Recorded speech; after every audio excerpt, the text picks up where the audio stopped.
tal? Muchas gracias por la invitación. Gracias al Heraldo de Chihuahua por este espacio para poder nosotros dar nuestro punto de vista y nuestra experiencia que tenemos en el área ocupacional. Muchas gracias. Gracias. La primera pregunta es, ¿qué le parece si vemos el aspecto donde las empresas, que es donde está el mayor de contagio, qué es lo que se tiene que hacer dentro de las empresas, doctora? Bueno, pues primero hay que identificar el principal punto de contagio para poderlo detener.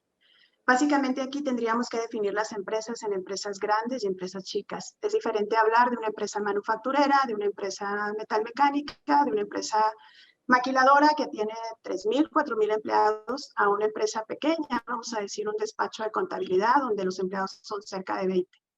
Para definir esto, básicamente las empresas grandes donde se ha detectado mayor cantidad de contagios es en los transportes, en el transporte que se le brinda, en el servicio de transporte, porque aquí realmente no hay alguien encargado de que se porte adecuadamente el cubrebocas, del uso correcto de este y de las medidas de sanitización, que aunque sabemos que los choferes tienen mucho cuidado, sanitizan constantemente las unidades, si no se lleva un control adecuado en la cantidad de personas que ingresan, al que están en todo el transporte, todo el horario de todo lo que conduce el camión hacia la empresa, igual hacia sus domicilios, pues aquí es un foco importante de contagio.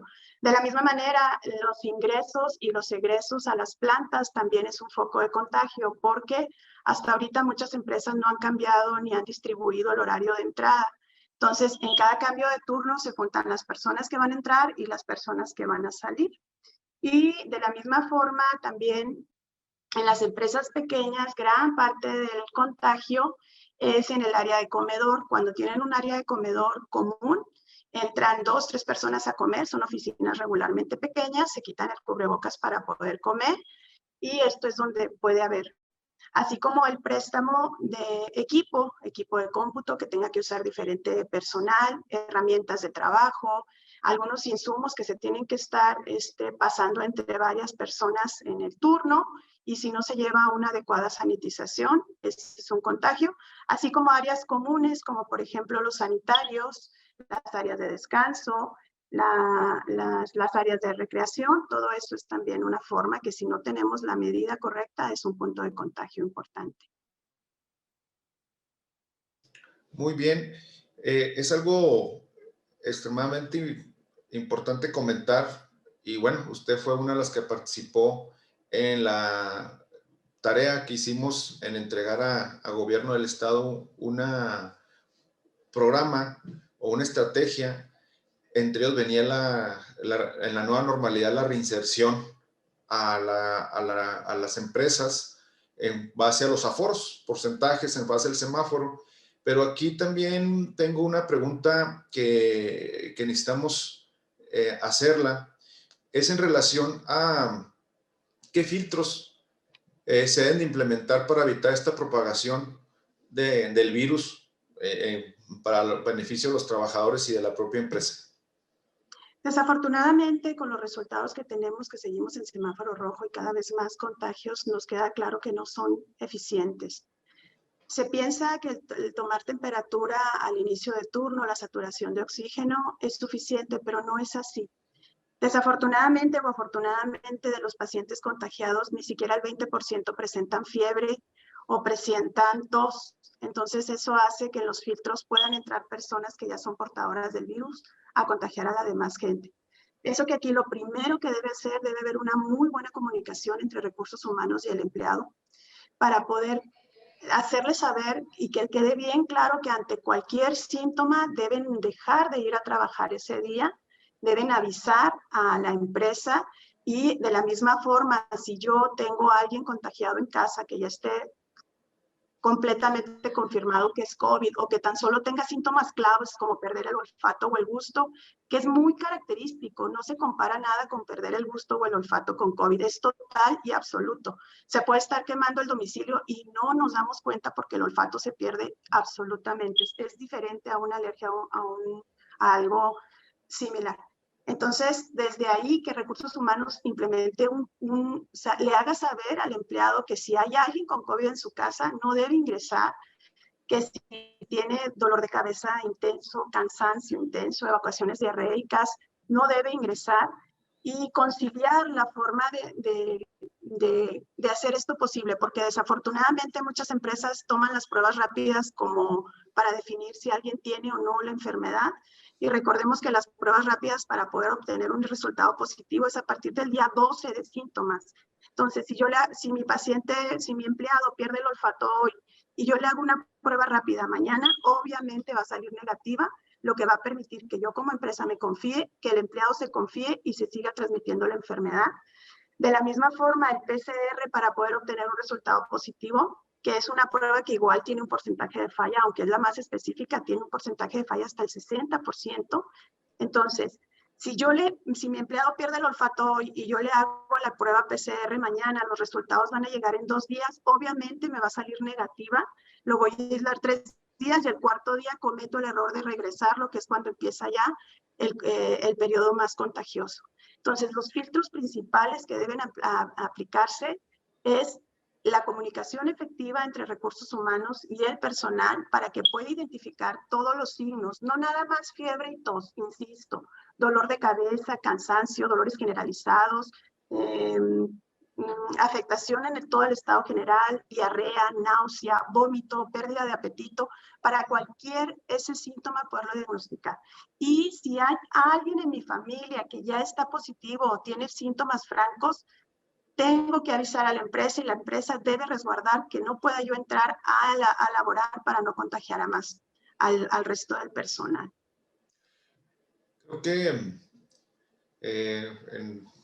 hace algunos meses que nos manifestó usted, doctora, al colegio que se enfermó. Sé que él estuvo en confinamiento los días necesarios y obviamente cursó con cierta sintomatología, más los cuidados generales que muchas veces como personal de salud nos exponemos, y finalmente las medidas de cuidado. ¿Qué es lo que se le puede o cómo podemos ayudarle a los trabajadores a cuidarse en el área laboral?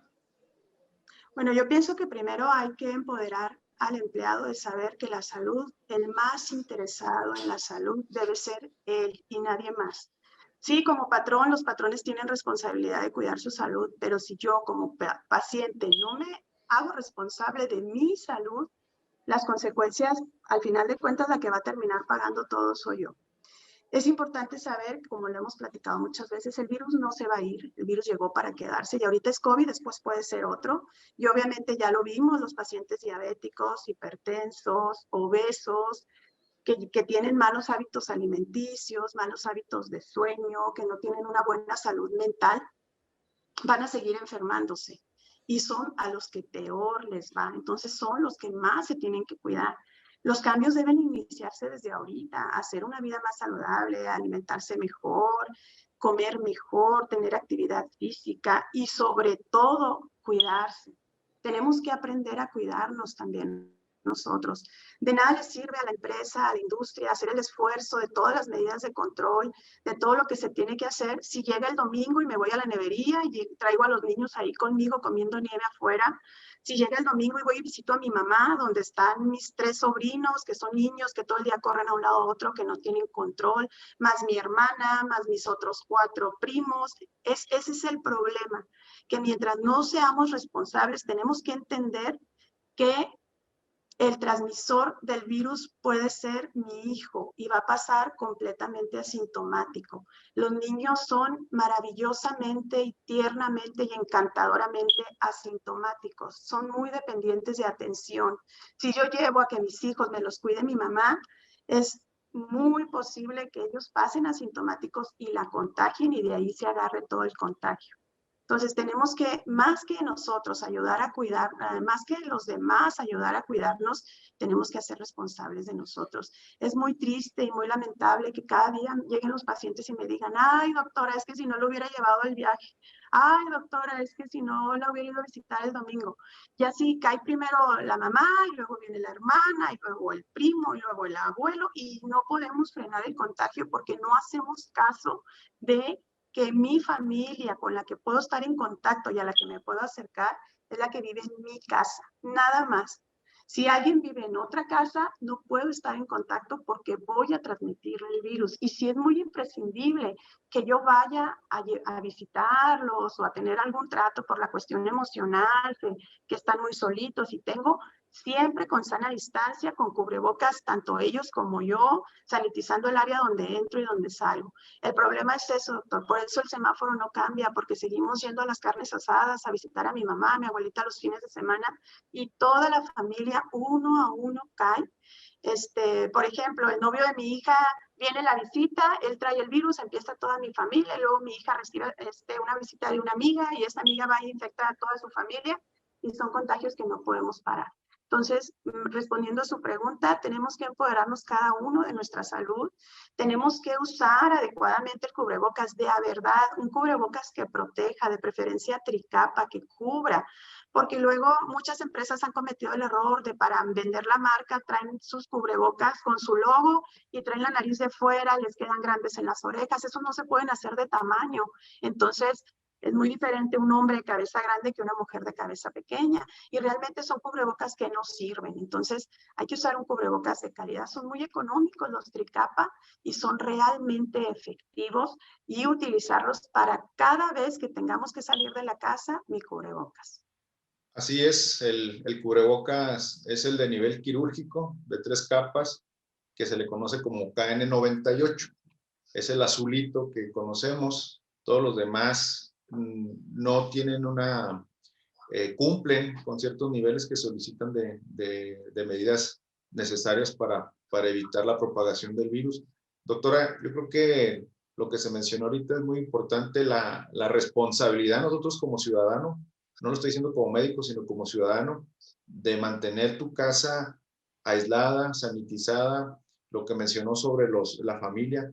Como mexicanos somos muy arraigados entre familia, pero normalmente cuando vemos en la consulta, ves a la mamá, pero ves enfermo al hijo o al nieto, y normalmente sabemos de antemano que puede ser ni siquiera ellos tres, ¿verdad? Puede haber sido alguien ajeno que llegó y estaba asintomático e infectó a todos los demás de manera directa.